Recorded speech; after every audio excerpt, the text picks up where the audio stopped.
கர்த்தருடைய பரிசுத்த நாமத்திற்கு மகிமை உண்டாவதாக. இன்றைய வேத வசனம் 1 யோவான் 4:4. தேவனால் பிறப்பதெல்லாம் உலகத்தை ஜெயிக்கும். நாம் இயேசுவை விசுவாசித்தபடியால் நாம் தேவனால் பிறந்தவர்கள்.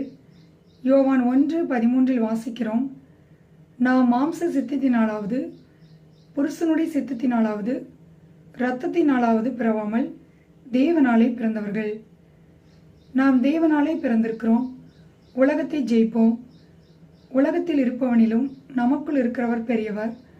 நம்முடைய விசுவாசமே உலகத்தை ஜெயிக்கிற ஜெயமாயிருக்கிறது.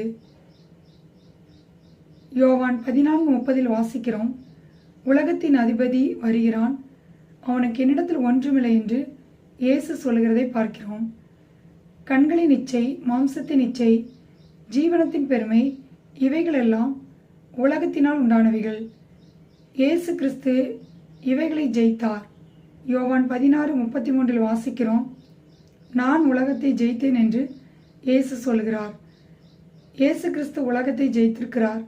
அவரை விசுவாசிக்கிற நாமும் உலகத்தை ஜெயிப்போம்.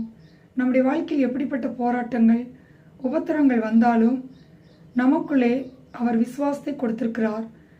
நாம் அவர் மேல் வைத்திருக்கிற விசுவாசத்தினால் நமக்கு வருகிற எல்லாவற்றையும் நாம் ஜெயிப்போம். 1 யோவான் 4:4 வாசிக்கிறோம், தேவனால் பிறப்பதெல்லாம் உலகத்தை ஜெயிக்கும்.